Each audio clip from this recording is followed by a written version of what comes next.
बिस्मिल्लाहिर्रहमानिर्रहीम। अस्सलाम वालेकुम डियर स्टूडेंट्स। उम्मीद करता हूँ आप सब खैरियत से होंगे। मेरा नाम मोहम्मद इफ्तिखार है। मैं आपका मैथ का ट्यूटर हूँ। आज हम एक्सरसाइज 1.6 स्टार्ट करने जा रहे हैं। ये एक्सरसाइज बहुत अहम है, आपने इसको ध्यान से समझना है क्योंकि हमारे बोर्ड के पेपर में इस एक्सरसाइज में से एक लॉन्ग क्वेश्चन आएगा। ठीक है जी। तो वो लॉन्ग क्वेश्चन क्रैमर रूल की मदद से भी हमने सॉल्व करना है या फिर वो इन्वर्जन मेथड से भी पूछ सकता है। ठीक है।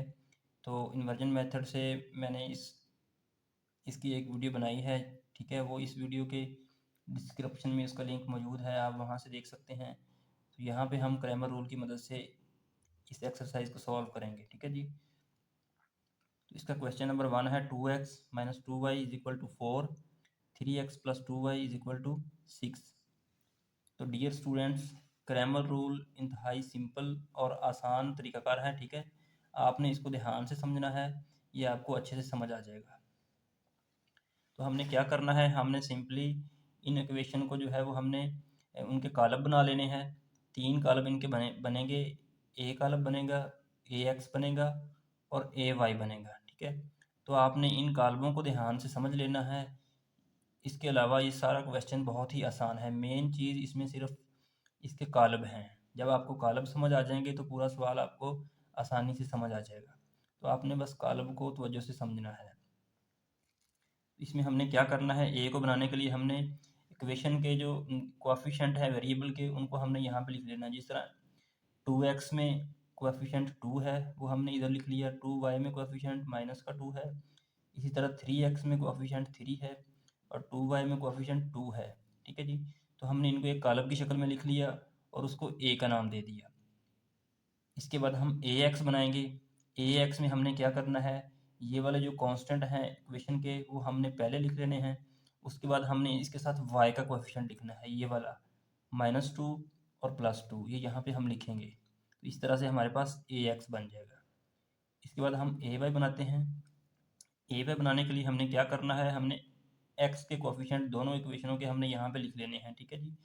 2 और 3 को हम इधर लिख लेंगे और जो कांस्टेंट हैं लास्ट वाले 4 और 6 उनको हम इधर लिख लेंगे। यहाँ पे 4 और 6 आ जाएगा। ये हमारे पास ए वाई भी आ गया। अब हमारे पास ए भी आ गया, ए एक्स भी आ गया और ए वाई भी आ गया। अब नेक्स्ट हमने क्या करना है, इन तीनों के हमने डिटर्मिनेंट फाइंड करने हैं। तो हम सबसे पहले ए का डिटर्मिनेंट फाइंड करते हैं जी स्टूडेंट्स। तो ए का डिटर्मिनेंट फाइंड करने के लिए हमने क्या करना है, ए के इर्द गिर्द ये बार लगा लेनी है और इसी तरह कॉलम की साइन को हटा के यहाँ पे भी हमने बार का इस्तेमाल करना है। ठीक है।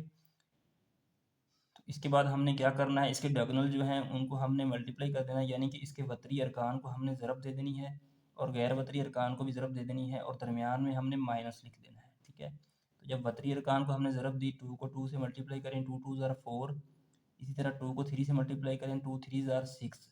तो ये माइनस इस माइनस से जब मल्टीप्लाई होगा तो ये प्लस हो जाएगा, तो 4 प्लस 6 हो जाएगा। ठीक है जी। तो नेक्स्ट स्टेप में हम इसको जमा कर देंगे, 4 और 6 इज इक्वल टू 10। तो डियर स्टूडेंट्स, ये हमारे पास ए का डिटर्मिनेंट आ गया। जी स्टूडेंट्स, अब हमने ए एक्स और ए वाई का डिटर्मिनेंट फाइंड करना है। तो ए एक्स का डिटर्मिनेंट फाइंड करने के लिए हम यहाँ पे बार का इस्तेमाल करेंगे और यहाँ पे भी ब्रैकेट्स की जगह पे हम बार का इस्तेमाल करेंगे। ठीक है जी। तो अब हम पहले ए एक्स का डिटर्मिनेंट फाइंड करते हैं। 4 है यहाँ पे और यहाँ पे 2 है। 4 को हमने 2 से मल्टीप्लाई किया, 8 आ गया। इसी तरह 6 को हमने 2 से मल्टीप्लाई किया, ये माइनस का 12 आ गया। यहाँ पे हम माइनस का साइन लगाते हैं, ये माइनस और ये माइनस जो है वो प्लस हो जाएगा। 8 और 12 जो है वो हमारे पास 20 बन जाएगा। ठीक है जी। अब हम ए वाई का फाइंड कर लेते हैं। ए वाई का डिटर्मिनेंट फाइंड करने के लिए हमारे पास ये कॉलम है 2 4 3 6। तो हम इसको ऐसे ही करेंगे, ए वाई के इर्द गिर्द हम बार का यूज़ करेंगे। ठीक है। और यहाँ पे भी हम क्या करेंगे, कॉलम की ब्रैकेट्स की जगह पे हम बार का यूज़ करेंगे। ठीक है। तो हमने 2 को अब 6 से मल्टीप्लाई करना है, 2 6 ज़ार 12, यहाँ पे माइनस का साइन आएगा। इसी तरह हमने 3 को 4 से मल्टीप्लाई किया, 3 4 ज़ार 12। ठीक है जी। तो 12 में से -12 करेंगे तो ये हमारे पास 0 आ जाएगा। जी स्टूडेंट्स, हमने ए का डिटर्मिनेंट भी फाइंड कर लिया, ए एक्स का भी कर लिया। और ए वाई का भी कर लिया। अब हम एक्स और वाई की वैल्यू निकालते हैं। एक्स की वैल्यू निकालने का ये फार्मूला है, X is equal to A X का डिटर्मिनेंट बटा ए का डिटर्मिनेंट। ठीक है जी। तो हमने ए एक्स का डिटर्मिनेंट निकाला था, ऊपर वो हमारे पास 20 आया था। ठीक है। और ए का डिटर्मिनेंट निकाला था, वो हमारे पास 10 आया था। ठीक है। तो 20 को जब हम 10 पे डिवाइड करेंगे तो हमारे पास 2 आ जाएगा। इसी तरह y को अब हम फाइंड करते हैं। y is equal to A Y का डिटर्मिनेंट बटा ए का डिटर्मिनेंट। तो ए वाई का डिटर्मिनेंट हमने निकाला था, वो हमारे पास 0 आया था। और ए का डिटर्मिनेंट हमने निकाला था, वो हमारे पास 10 है। ठीक है। तो 0 को जब 10 पे डिवाइड करेंगे तो वो 0 आ जाएगा हमारे पास। ठीक है। इसका सोल्यूशन सेट जो है वो 2 और 0 आ जाएगा।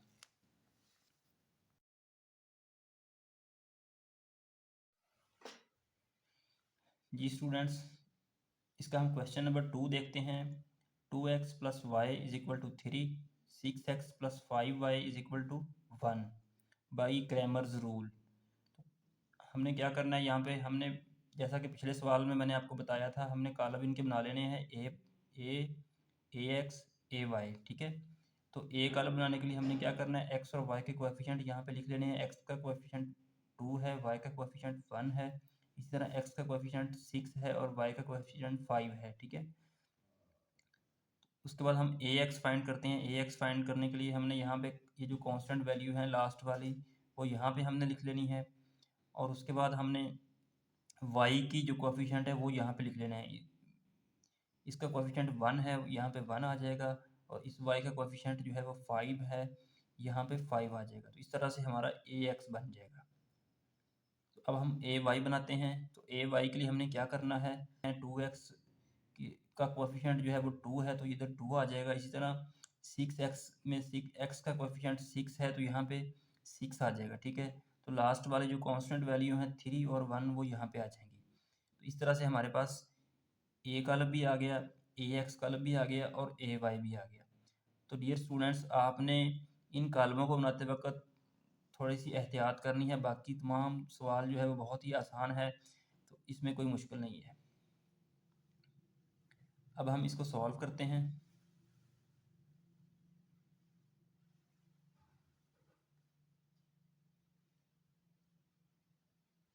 जी स्टूडेंट्स, तो अब हम ए का डिटर्मिनेंट फाइंड करते हैं। इसके लिए हमने बार का इस्तेमाल करना है, यहाँ पे भी और यहाँ पे भी। तो यहाँ पे 2 1 6 5, तो 2 को हमने 5 से मल्टीप्लाई किया, 2 5 ज़ार 10 आ जाएगा। और 6 को हमने 1 से मल्टीप्लाई किया, 6 1 ज़ार 6 आ जाएगा। तो डियर स्टूडेंट्स, हमने 10 में से 6 को निकाला, तो यहाँ पे 4 हमारे पास आ जाएगा। तो हमारे पास ए का डिटर्मिनेंट जो है वो 4 आ गया। जी स्टूडेंट्स, तो ए एक्स का डिटर्मिनेंट निकालने के लिए हमने ए एक्स के कॉलम को इधर लिख लिया और ब्रैकेट की जगह पे बाहर का इस्तेमाल करना है हमने। ठीक है। तो यहाँ पे 3 है, 1 है, यहाँ पे 1 है, यहाँ पे 5 है। तो हमने बतरी अरकान को मल्टीप्लाई करना है और दरमियान में माइनस आएगा, और फिर हमने गैर बतरी अरकान को यहाँ पे मल्टीप्लाई करके लिख लेना है। तो 3 5 ज़ार 15 और 1 1 ज़ार 1। ठीक है जी। यहाँ पे माइनस आ जाएगा, तो 15 में से 1 हम माइनस करेंगे, तो यहाँ पे हमारे पास 14 आ जाएगा। जी स्टूडेंट्स, अब हम ए वाई का डिटर्मिनेंट फाइंड करते हैं। तो ए वाई का कॉलम जो हमारे पास 2 है, यहाँ पे 3 है, 6 है और 1 है। ठीक है। तो ए वाई का डिटर्मिनेंट फाइंड करने के लिए हम यहाँ पे बार का इस्तेमाल करेंगे। ठीक है। यहाँ पे भी हम बार का इस्तेमाल करेंगे। तो यहाँ पे हमारे पास 2 है, 3 है, 6 है, 1 है। यहाँ पे इसके वतरी अरकान में से 2 और 1 को हम मल्टीप्लाई करेंगे, 2 1 ज़ार 2। इसी तरह 3 को हम 6 से मल्टीप्लाई करेंगे, 3 6 ज़ार 18। ठीक है। तो 2 से हमने जब 18 को निकाला तो हमारे पास माइनस का 16 आ गया। तो डियर स्टूडेंट्स, इस चीज़ का आपने ख्याल रखना है कि जब भी आपने इसको माइनस करना है तो बड़ी रकम के साथ जो साइन है वो हमारे पास आएगी। अगर यहाँ पे प्लस होता तो यहाँ पे प्लस आना था। ठीक है। क्योंकि 18 के साथ माइनस है, तो यहाँ पे हमारे पास माइनस आ गया। तो इसके लिए आप कैलकुलेटर का यूज़ भी कर सकते हैं, क्योंकि मैट्रिक क्लासेस में कैलकुलेटर की इजाज़त होती है। जी स्टूडेंट्स, अब हम x की वैल्यू फाइंड करते हैं। उसके लिए हमारे पास ए एक्स का डिटर्मिनेंट बटा ए का डिटर्मिनेंट। ठीक है जी। तो ए एक्स का डिटर्मिनेंट हमने ऊपर निकाला है, वो 14 है। और ए का डिटर्मिनेंट हमने निकाला है, वो हमारे पास 4 है। तो 14 को जब 4 पे हम डिवाइड करेंगे तो इसको हमने मुख्तसर फॉर्म में लिख लेना है, 7 आ जाएगा और 2 आ जाएगा। ठीक है। अब हम y का निकाल लेते हैं। y is equal to A Y का डिटर्मिनेंट बटा ए का डिटर्मिनेंट। ठीक है जी। तो ए वाई हमारे पास माइनस का 16 आया है और ए हमारे पास ए का डिटर्मिनेंट हमारे पास 4 आया है। तो 16 को हम 4 पे डिवाइड करेंगे तो हमारे पास माइनस का 4 आ जाएगा। ठीक है जी। तो हमारा सोल्यूशन सेट जो है वो 7/2 और माइनस का 4 आएगा। जी स्टूडेंट्स, इसका क्वेश्चन नंबर 3 देख लेते हैं।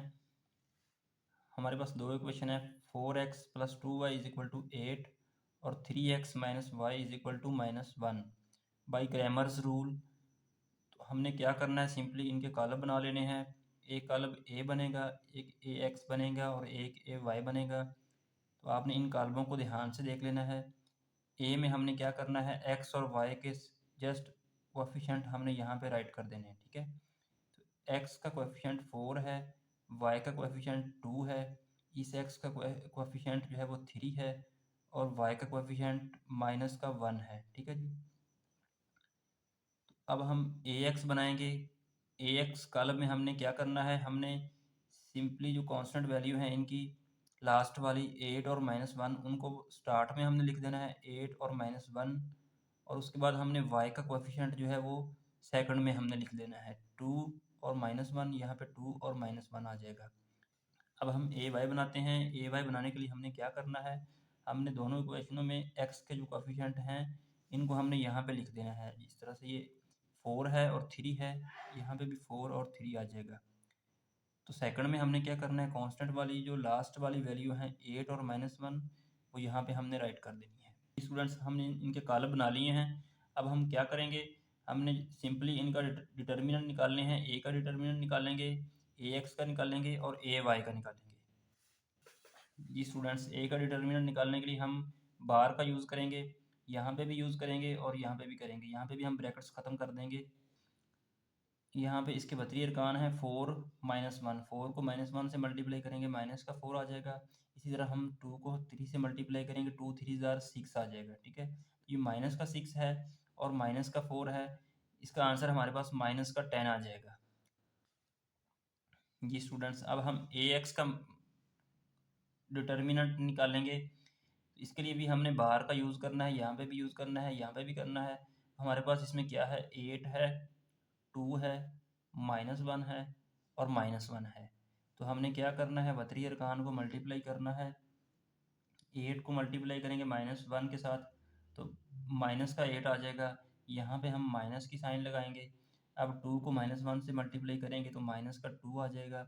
ये वाला माइनस इस माइनस के साथ मल्टीप्लाई होगा तो ये प्लस हो जाएगा और ये वाला माइनस ही रह जाएगा। ठीक है। तो -8 और +2 इसको जब हम सॉल्व करेंगे तो ये हमारे पास माइनस का 6 आ जाएगा। जी स्टूडेंट्स, अब हमने ए वाई का डिटर्मिनेंट फाइंड करना है। यहाँ पे हमारे पास 4 है, 8 है, 3 है और -1 है। तो ए वाई के लिए हमने बार यूज़ करनी है और यहाँ पे ब्रैकेट्स की जगह पे हमने बार का यूज़ करना है। यहाँ पे अब हमने क्या करना है, 4 को -1 से मल्टीप्लाई करते हैं, माइनस का 4 आ जाएगा। 8 को हम 3 से मल्टीप्लाई करेंगे, 3 8 ज़ार 24 आ जाएगा। माइनस और माइनस जमा होता है लेकिन साइन जो है वो हम माइनस की लगाएंगे तो ये हमारे पास 28 आ जाएगा। जी स्टूडेंट्स, तो हमने अब ए एक्स का डिटर्मिनेंट भी निकाल लिया, ए वाई का भी निकाल लिया और ए का भी निकाल लिया। अब हम एक्स और वाई को फाइंड करते हैं। तो एक्स को फाइंड करने के लिए हमारे पास जो फार्मूला है, ए एक्स का डिटर्मिनेंट ओवर ए का डिटर्मिनेंट। तो ए एक्स का डिटर्मिनेंट हमारे पास माइनस का 6 आया था और ए का डिटर्मिनेंट हमारे पास माइनस का 10 आया था। ठीक है जी। तो माइनस माइनस के साथ ख़त्म हो जाएगी।